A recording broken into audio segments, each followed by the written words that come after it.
Hi there. Welcome to season 2 of the Harvest Chronicles. This season, we are only focusing on mental health related issues. So, I'm joined by 12 experts from different disciplines who have done work around mental health. In this episode, I'm joined by Lerado Morati, who is currently serving as the Divisional Manager, HR Business Partnerships at Discovery Limited.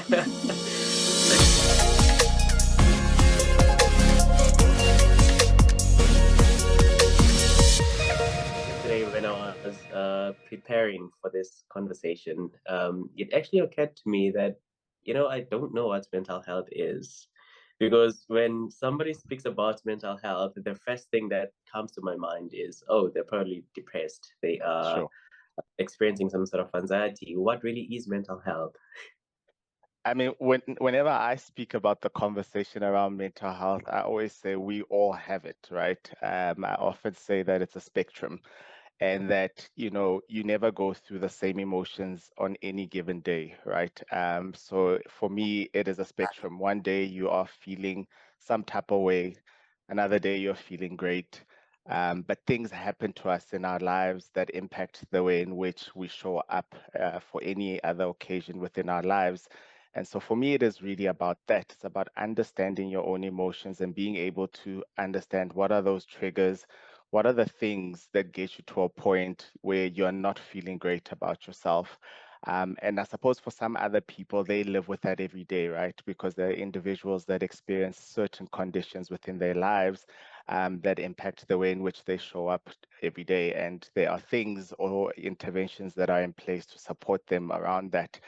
But for me, it is all those things. It really is very colorful because you never experience the same thing every day. And then there's certain things that happen to you that may cause trauma in your life that trigger or change the way in which you show up on an everyday basis. So for me, it really is that. It's about how you show up, but it's about the emotions that you experience on a day-to-day function and things that happen to you that trigger certain emotions. Okay, no, thanks for that clarity. Now, I know that you are a trained industrial psychologist, correct? Now, Yes. I want to know what is the difference between industrial psychology and clinical psychology? Because uh, I kind of don't know what the Yeah. distinction is really. Yeah. And I ask this because how I'm going to frame this conversation is within the business context or organizational context, if you like. So, Sure. what is the distinction between the two? Sure. I always say, firstly, the similarity is that we all work with people. We all work within the realm of enabling people. I think the core difference is that industrial psychologists work within organizations. So we focus on organizations, and you'll often find whereas a clinical psychologist may focus on an individual, and there's a level of there's a high level of counseling that takes place with a clinical psychologist. We often have to work within, the boundaries of organizations. We have to work within focusing not just on individuals, but also on group interventions within the context of work. And I suppose the other thing is that you'll find that industrial psychologists are often, you'll never find somebody in a corporate organization with the title industrial psychologist. We are qualified industrial psychologists, but you'll often find that we work in quite specialist functions. So you'll find some of us working in change management. You'll find some of us working with psychometric assessments in terms of enabling businesses, in terms of understanding their people, their talent, and how to grow their talent. You'll find some of us working in the attraction space in terms of how do we make sure that we're attracting and retaining the right individuals within work contexts. And then you'll find some of us working within well-being. And I think it's because, people are complex and, people come with different aspects that they bring to the organization. And so it would become quite challenging to have one individual focus on all these 100 aspects where people are concerned. And that's why you'll find that, we often find ourselves in specialist functions, but all geared up towards enabling the person and making sure that they are thriving and flourishing in any work context that they're in. Okay, no, thank you. Now, I think I'm more interested on the well-being psychologist, industrial psychologist.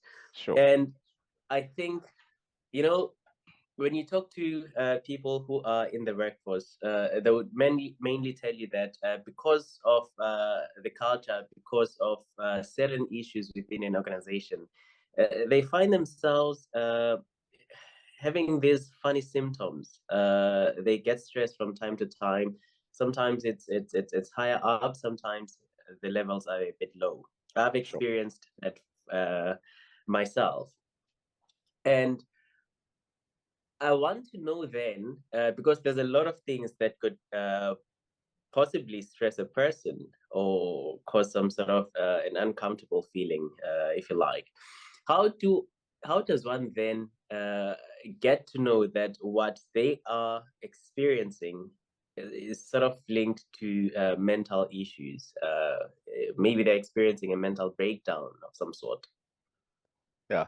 I mean, it's funny that we speak about that, right? Because there's so many people that don't even know what they're going through. And I think it starts with, the awareness piece. I think we need to spend a bit more time on that, right? And have conversations like this around, what is mental health, and what are my triggers and what are the things that I should be aware of. And so for me, and just to give you an example of some of the work that we've done, we've tried to focus on that awareness piece in terms of, how do we enable individuals to understand themselves and to understand, when does something change in my life that I need to have a conversation with somebody and start understanding what exactly that is. And so we've spent a bit of time, with, workshops that we've ran across our organization in terms of just making sure that we're having conversations, that we're creating psychological safety for people to be able to say, I am not okay. And once that conversation is triggered, then we can have a very different conversation around, what are some of the symptoms that are leading to that. But for me, it starts with creating a level of psychological safety within organizations, and that starts with enabling leaders, one, because people work with their managers and they work within their teams. So they're not always going to come to us in industrial psychologist to say, I have a problem. The first point of contact is either somebody in their team that they trust, or it's either their leader. And so we have to enable individuals in that forum or in that form to ensure that, they're having these conversations. And most importantly, driving a level of safety so that people are comfortable in having that conversation. Once that happens, then, we would intervene and start unpacking, what are some of these symptoms. And then that's when we would work closely with, like you mentioned earlier, the clinical psychologists in terms of, how do we drive the necessary counseling in order to ensure that individuals are well, or, that we are making sure that if there are symptoms in place, that they can intervene. So something that we've done recently, Doc, I mean, not recently, but I mean, it's been 2 years now. We have an on-site counselor. So we have a clinical psychologist in our building that Well, we have enabled to ensure that individuals can go anytime, at any point in time, and engage with a clinical psychologist to ensure that, there is rigor around that. Because I think gone are the days where, you could just refer somebody to an employee assistance program. I think people are demanding a lot more than that. And they're saying, give me more. It's not enough to put me through a call center and get counseling.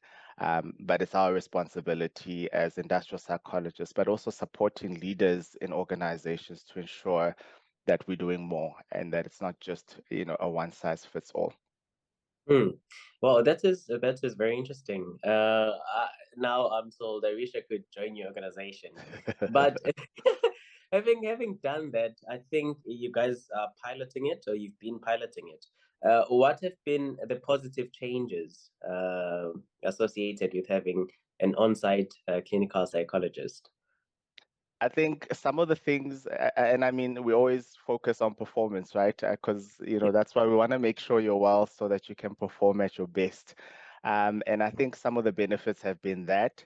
But for us, the most important is making sure that we have a workforce that is healthy and a workforce that feels like they can show up at work in such a way that, they're presenting their best selves. And so that's why we've even coupled that with quite a few touch points. I mean, we encourage people to focus on their fitness because there is a strong correlation between your physical well being and your mental well being. So, we have it enables us to have those conversations as well around, what are you eating? How are you making sure that you're getting the right nutrition from a physical well-being perspective? How often do you work out? And so it's triggered a whole lot of other conversations that we could have where we are focusing on the human being as a whole, and making sure that there are all these other channels that are enabling mental health and well-being.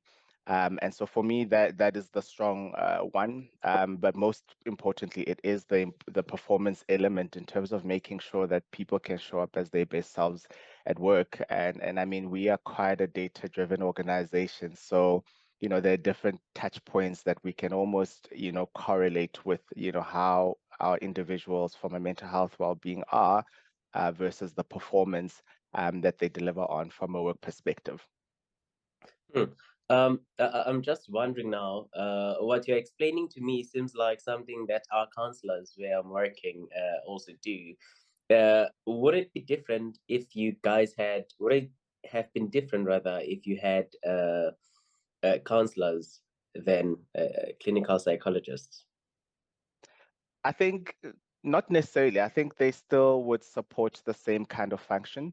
I think it's in the way that they are trained. I think counselors and clinical psychologists trained is similarly in terms of how they approach, conversations from a counseling perspective.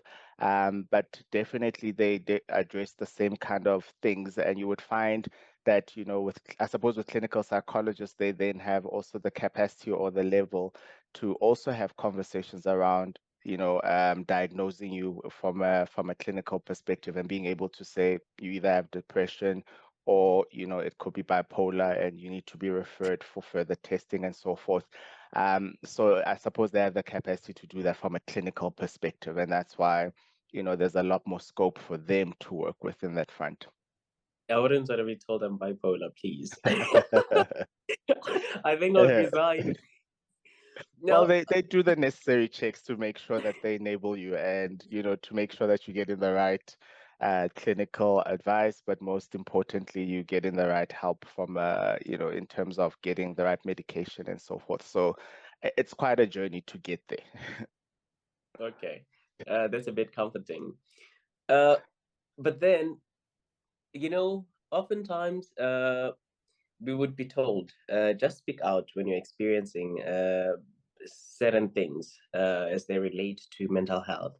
And a question that always comes to me is it really important for me to tell a colleague or a line manager that I'm experiencing a mental breakdown or anything associated with that? Look, I always say it's easier said than done. I don't think anyone wants to come to work and say that, right? Because there are stigmas associated to mental health and well-being. You go and tell somebody that, and then the perception around what you're capable of in the workplace changes. And so that's why for me it's important that, there are, safety nets that are created for individuals, and there also has to be options, available to individuals, because it may be that I'm not comfortable having that conversation with my own colleagues or my own leader, and I prefer to have it, confidentially with somebody that's outside of my scope of work. And we should be able to enable that, where there are platforms that individuals can reach out to certain individuals and be able to have that conversation outside the context of work. But for some people, if there are, or if there is a safe space created for them, then absolutely, I think it's an important conversation to have, because then it starts kicking off quite a few conversations in terms of how do we support you, how do we make sure that we lessen in the work for you so that you can go and deal with whatever it is that you need to deal with. But if we're not having those conversations, then people are often, live with their own mental issues in silence, and the long-term effect of that is never really great. And I often lean in with, if we look at males in our country, it's not a conversation that we often have, because men are supposed to be strong and men don't go through emotions. But we've seen, what the ripple effect is of that, where there are quite a few males that end up being suicidal, which we've experienced, in some of the spaces that I've worked in where people don't speak, and it's only when something happens that we recognize that they've gone through something or they were going through something. You mentioned something, actually, a number of important things there. Uh, First, you speak about safe spaces. I often joke and say to my friends, these so called safe spaces are the least safe spaces. And I wonder how we create a safe space within an organization to a point that Q would be comfortable enough to go to his line manager or a colleague and just express how he is feeling or what he's going through. Uh, I ask this again because I think I've had a privilege of having countless line managers, and there's this one particular one uh, who would come to you and just share something completely confidential about your colleague. Maybe say they are not well, they're going through depression, terrible depression, and it's affecting their work, but don't say anything. That's always a thing, and it has happened 3 times. So, How do we cultivate those safe spaces? Because I feel like some individuals can just, yeah, yeah. Well, one, I think there's that education element, right? That we need to be having those conversations with leaders. We have created a leadership toolkit in our organization, but we've also had, the same kind of webinars and conversations and support groups. We've had similar ones with our own leaders where we've started conversations around how do we handle these things. And I mean, I remember the facilitator would ask a simple question where they say, you find somebody at the top of our building ready to jump. How do you handle it? And you'd be surprised that, we all sat there thinking, how do we handle it? And I think it starts with those kind of conversations where we are having, the certain scenarios and certain experiences that we can bring to our leaders and say, how do we handle these things? And how do you handle a conversation where somebody comes to you and says, here's what's happening in my life? How do you then communicate that message to the rest of the team, without breaking confidentiality, because it is a confidential, relationship that they are creating when they come to you and say that here's my issue. But another thing that I think has worked for us is also creating leadership vulnerability. I think we don't do that enough because we put our leaders on a pedestal. They're coming up as these perfect individuals that are showing up for the organization every day.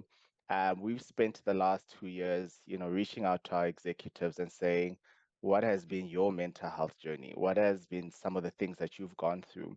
And we've had conversations with them, and they've been keen to share some of those. I mean, I've had some of our executives share the experiences of burnout because a lot of people were going through burnout during COVID. I've had people come and share their experiences about, having to go through the trauma of trying to have babies and, not getting there, and having to deal with the rest of the family. I've had an executive share the experience of living with a father that, suffers from depression, because that makes them real and that makes them relatable and that makes them people. And you can almost start saying, what, I had a similar experience, but I couldn't share. But now that you've shared, I feel like it's safe enough for me to have that. So again, for me, the relatability element is really important, but also them being vulnerable to share their own experiences, because it can't be a one-way relationship sometimes. Sorry, I'm sitting here and I'm thinking back to 2019. I was working for an institute in Johannesburg, and I had a line manager who is not originally South African. Yeah. And I remember this one colleague, a senior colleague, was saying that the reason why he couldn't get something done is because he's experiencing some mental breakdown. Something was happening back at home. And the manager's response in a staff meeting said, "Make sure that in future you leave your doors, you leave your problems on the door. You don't walk in with them." And we reported, not me, but certain members of the institute reported the leader, but because it was bringing in a lot of money, nothing was ever done about that. So there's also that. if you find yourself in a situation where you are led by somebody who is highly influential and who brings in a lot of funding within an organization, chances are nothing is going to be done to them. The guy was so bad to an extent that every 3 months there would be an employee that resigns and would Yeah, have to get people. So I wonder how you would go about dealing with that. But yeah, it's sure. not something I think you would want to answer to right now. It's a bit Well, complex. I'm comfortable giving some degree of insight. I think, what for me, what's really important, and I suppose that's where the function of an industrial psychologist comes in, is, Mhm. sometimes and I've seen this in many organizations, where we sometimes tend to hire, we think somebody is great at their job and they bring, some good intellectual property to, Mm. a function that we think that they would make an amazing leader, or the natural progression is that, they need to go a level up, only to find that, this person is a specialist and they shouldn't be leading into people. And I think for me, it's Yes. about having those kind of conversations. And I mean, that's where we come in to make sure that, we are having the necessary conversations, running the necessary assessments when, these kind of processes happen where people are being elevated, and ensuring that you're putting the right person in, because it's one thing to be competent in your skill, but being a people leader is a very different function and it comes with its own complexities. And not everyone is built up or queued up for it. And so it's really important that, you know, any HR or industrial psychology function within an organization, to make sure that they have those conversations, because for me, those are conversations that either break or make a team. But you're also breaking the individual as well by making them a leader, whereas they're not in the capacity to do so. And they will probably find that, they're a lot more stronger as specialists than they are as individuals that should be leading people. Wow. Where were you when we needed you in 2019? Because what we were told, what we suggested, in fact, was get us somebody who is going to deal with this, yeah, like a clinical psychologist. And the person they got us, not to speak badly about counselors, but that lady, I felt so bad for her. She left the office crying. She had to come to the manager, and she said it's a complex thing. She can't deal with it. She's going to escalate it, but then nothing was ever done. I wish we could have had somebody like yourself there.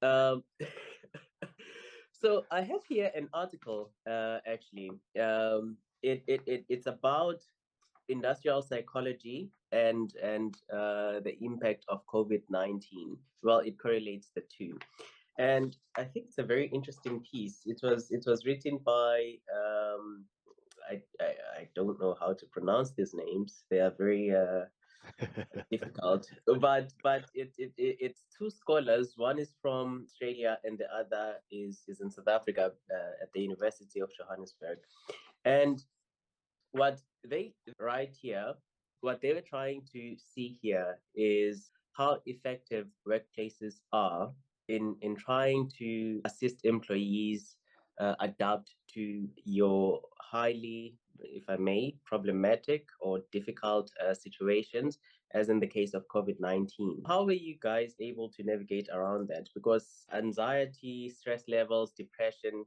were higher up at Yeah, that time.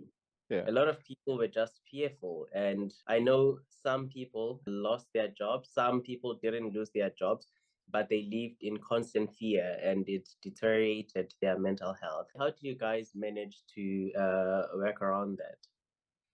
Yeah, I always say, if anything, COVID was the one time that any people function was amplified, because that's when business looks at, the people function and says, this is impacting people. How do we mobilize our people? How do we create safety for our individuals? I think that's first priority. And secondly, how do we keep the business going?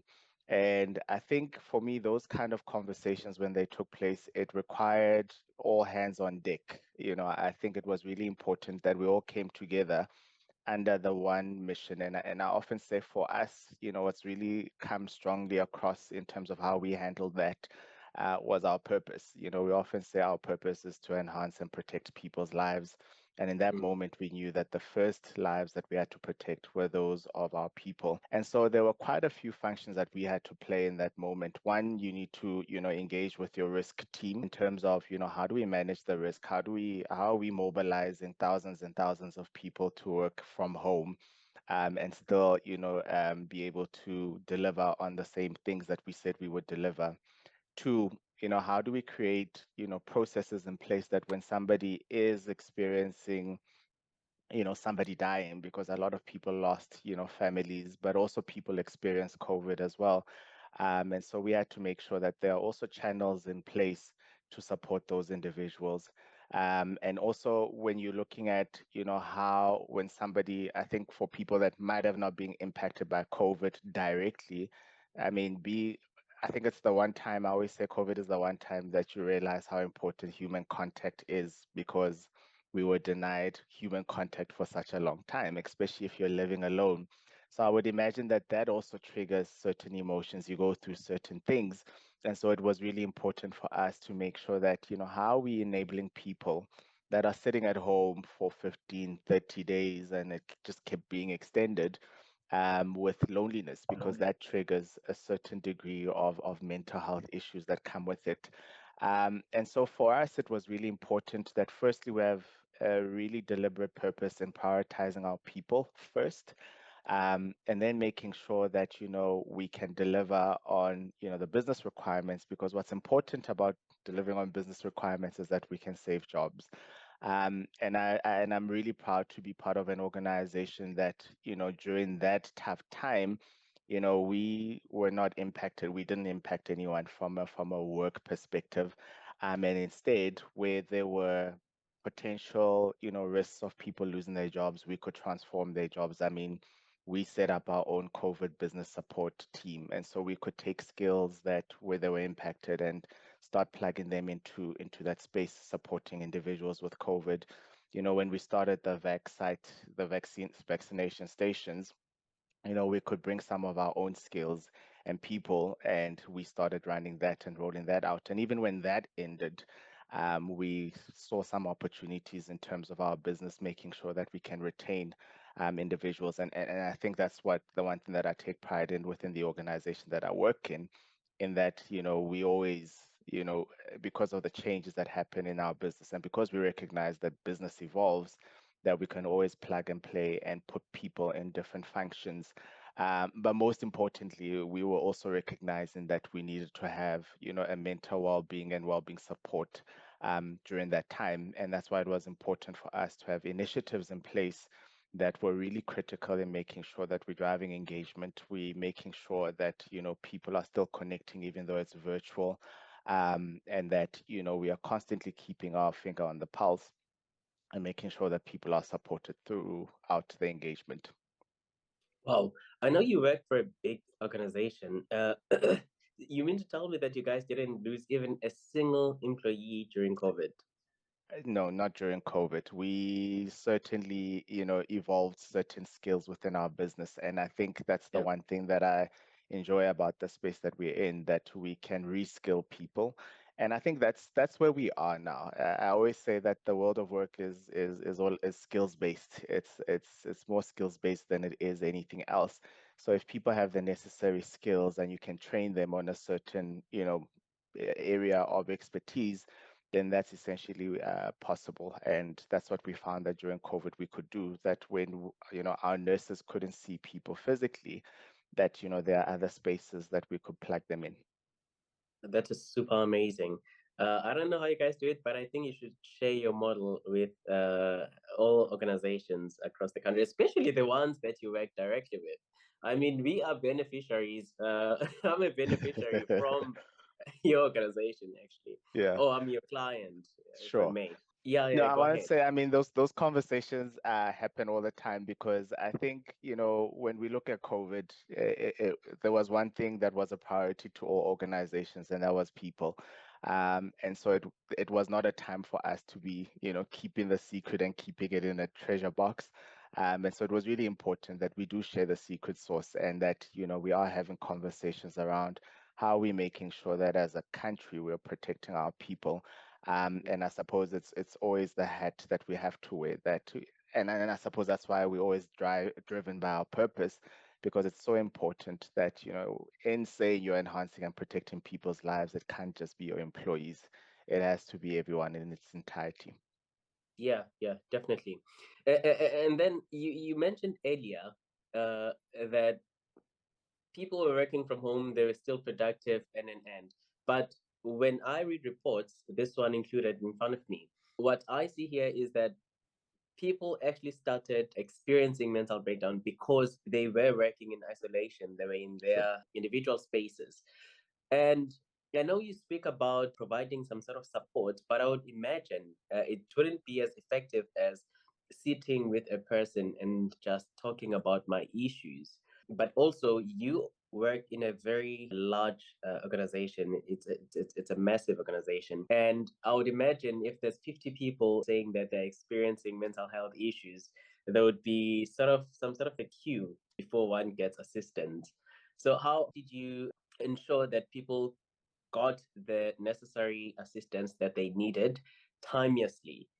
Because you could have tried to intervene, but then only to Sure. find that you would have lagged behind because of a fewer specialists. Yeah, yeah. I think we all worked harder than we thought we would during COVID. I think, we thought that coming home and working from home would be a lot easier. But I found, I mean, in my own personal experience, that, you can't, you find it difficult to separate work and home, when you're working from home. And that's why you found that a lot of people were being burnt out.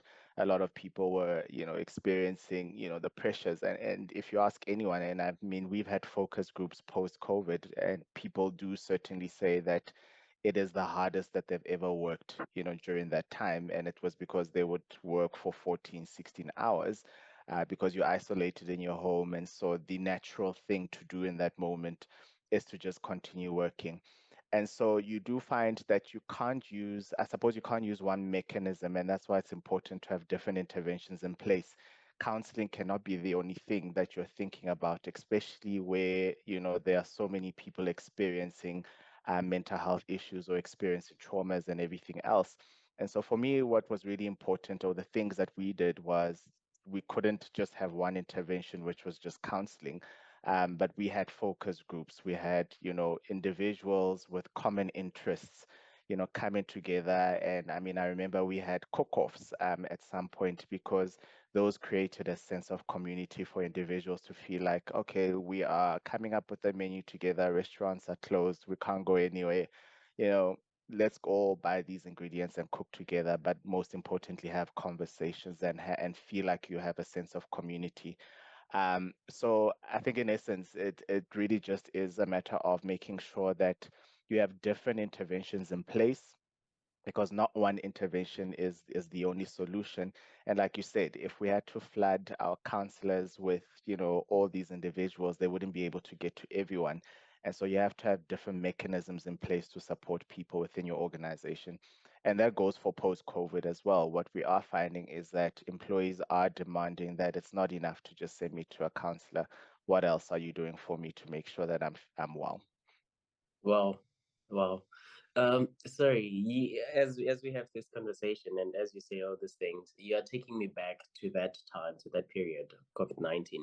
I actually lost my job during COVID, Yeah, and it was a very bitter phase for me. But also, I lost family members, and sure. it was just a hard time for me to navigate. And I think in some way I would say it affected me, my performance at work, and yeah. Sorry, I'm saying things that I shouldn't be disclosing online here, but maybe as I conclude, Lerato, in my disturbed phase now. Um, what advice would you give to organizations if you were to say maybe uh, look, here's the thing, employees face numerous mental health issues. You need to start acting proactively. What advice would you give to management within organizations? I think you touched on one element that I wanted to touch on there, Doc. One being, the proactiveness of it. I think it's not enough for us to say that, we've got mechanisms in place that support individuals when something happens to them. But I often say that, people spend a lot of time at work, and sometimes the result of some people's mental health issues is work. And so for me, what's really important, or the advice that I'd give organizations, is we need to check ourselves. We need to make sure that, the structures and the way in which work happens is not an enabler of mental health issues within the workplace. We need to make Mm, sure that, we have the right people and the right leaders in organizations to ensure that they are leading with, people in mind, and they're leading with being human centered. Because I think that's what people need from us now more than ever. But for me, it starts with being proactive, and that means that we are reflecting on our own leadership, we're reflecting on our own structures and the way in which we do work, and that they're not creating pressures for individuals in such a way that they are impacting their mental health and well-being. Because it's one thing for me to say, yes, I can provide you with a counselor, but I think it's a lot more powerful if I look at the structures of an organization or a team and say, Doc, if I look at your team, there is a risk of being burnt out because of these and these and these factors. Here's how your structure should look, or here's the number of people that you should be having in your team in order to be effective. That is a lot more powerful than me giving you somebody at the end when something has already happened. Whereas I could have prevented it by looking at certain things within our own organization and make sure that people are not, feeling the way they are as a result of some of the work that they do. mm. And maybe as a follow up for individuals out there, how often must one see a psychologist, whether industrial or clinical psychologist? Because sometimes I experience burnout, as do most employees, other employees, Yeah, and sometimes we just turn a blind eye on those things and we just keep on pressing and pressing and pressing. But I know that there could be bigger issues relating to how we are feeling.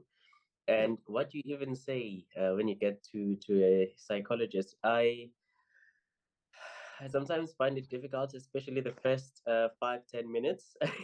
You just don't yeah, know what to say because you actually sound stupid. Um, I feel stupid. I mean, yeah, if I go and I say I think I'm experiencing burnout, and so it's burnout, take some time off. yeah, That's what I feel I would be told. How often should one then consult?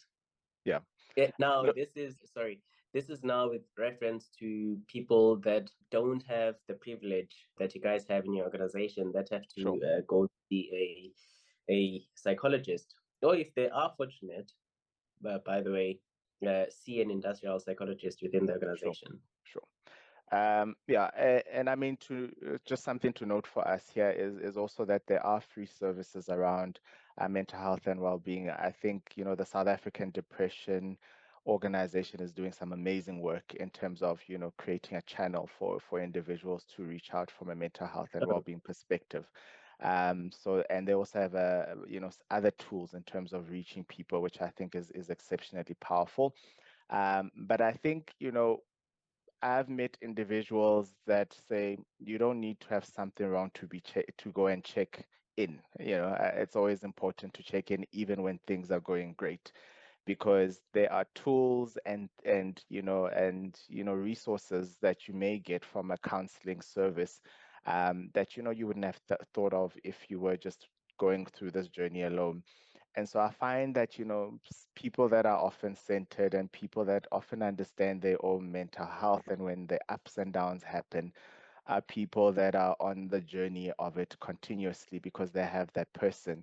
that, Mm. they can obviously, share things with, and, be in a space where they don't feel judged, right? Because sometimes we don't want to share these things with our own friends or people that are close. And so you sometimes need a net or a network of an individual that that you can, release some of these things with. So for me, the answer is we should always be checking ourselves. We should always be having a conversation with someone, but have it with someone. I think that's the point. And sometimes if it is a counselor, it doesn't always have to be when you get to a point where you're burnt out or you're experiencing certain symptoms, because I suppose the proactiveness that comes in there as an individual is that you're checking yourself constantly, and you are being a lot more aware of your own emotions, even when things are great. Because when something goes bad, then you're going to recognize it a lot quicker, because you have the necessary tools to cope with it. So for me, it is always check yourself. And once I've been diagnosed, do I have a privilege of getting a mental health day? It's one of the things indicated in the article here. Well, yes and no. I think there's different channels that different organizations go through. But I've found that in every organization that I've worked with, we've had channels in place where once an individual has been diagnosed and a psychologist has made certain recommendations, that we do have to support them, because it is imperative. It would be very unethical of us to not follow a doctor's recommendations, right? Because if you broke your leg today and the doctor says you needed 3 weeks off, we are going to give you that 3 weeks off. And that applies to any other mental health challenge, that if your psychologist recommends that this is the amount of time that you need off, that we have to do so to make sure that you are getting well. Okay. And what if my psychologist within the organization or externally says to me, I actually need to take 5 days off, but then after 5 days, I still feel the same. Uh, should I be allowed to still stay home if I express that I'm still not feeling well? Especially if I'm paying from my own pocket. I can't be going to a psychologist all the time. Yeah. And do organizations make room for that? Should they make room for that? I mean, again, it applies the same with if you had broken your leg and you weren't recovering as quick as you needed to, and then they needed to take you in for surgery again. Um, the same rules would apply. I suppose the commonality there is that you need to go in again. They need to run certain diagnostics to make sure that you are where you need to be, and then a recommendation would be made from there. So it's not really just an easy process. I would imagine that when you go back, and I suppose even in that 3 weeks or 4 weeks that you are off, it's not necessarily that you are off and you are not seeing your psychologist. I would imagine that there are either daily or weekly sessions that you're having to track your progress. And so, really, their recommendations would be made on some in depth information that they would have collected, and some insights that, would drive or deliver the recommendation that they make. So, yeah, it's not an easy process, but there are certain conversations that would need to happen in order for a psychologist to say, I am saying, you need 6 weeks off, for example. But in that 6 weeks, there's certainly some treatment that is happening, because burnout, I mean, we're using the example of burnout, but I mean, burnout doesn't only require rest. Mm. There are certain things, that, you would need to embark on with your psychologist in order for you to recover from burnout, because it's one of those things that you sometimes we think sleep sorts it out. No, sleep does not sort burnout out. But there's certain things that your psychologist needs to put in place in order for you to be rehabilitated. And you often find, I mean, I remember there was this one individual that we got to have a conversation with who suffered from burnout. But you often find that there are after effects of burnout. Some people will have certain conditions like hypertension and all these other things that they will continue to live with. And so you often find that, there's a rehabilitation process that one needs to go through in order for them to be, deemed fit to go back to work.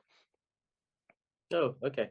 No, And if I may, what sort of interventions are there if one is experiencing burnout?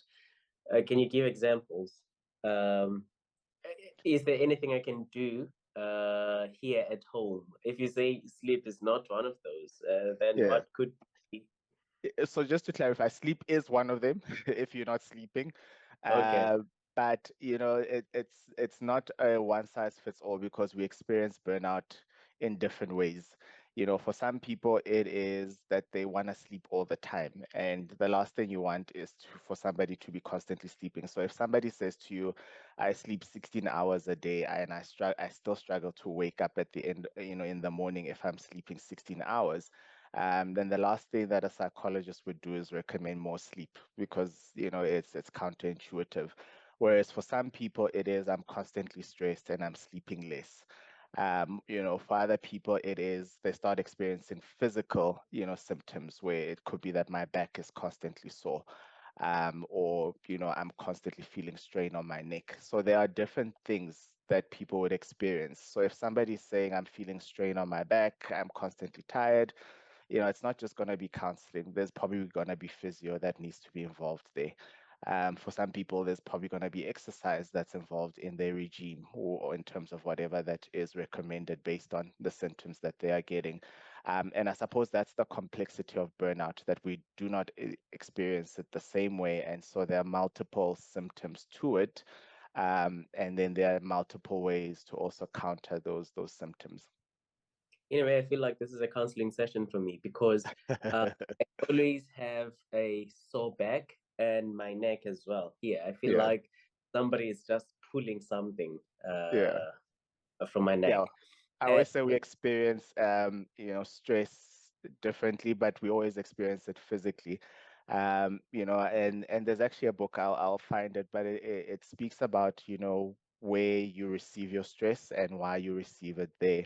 And there's definitely some context to it. So yeah, I'll share what the name of that book is. But yeah, I always say stress is never just mentally, but it's also physically, and that's why it's important that we're always checking ourselves because the two correlate. please do share the book. I will drop it on the bio when I post this recording. Sure. Thank you so much. I think this has been a very fruitful conversation. I'm hoping that whoever gets to watch and listen is going to get some sort of assistance, like I have. I think my takeaway now is to go see a psychologist because of my neck and my back. But thank you so much. I truly appreciate your time. Thank you, Doc. It's been an incredible conversation. I thoroughly enjoyed it.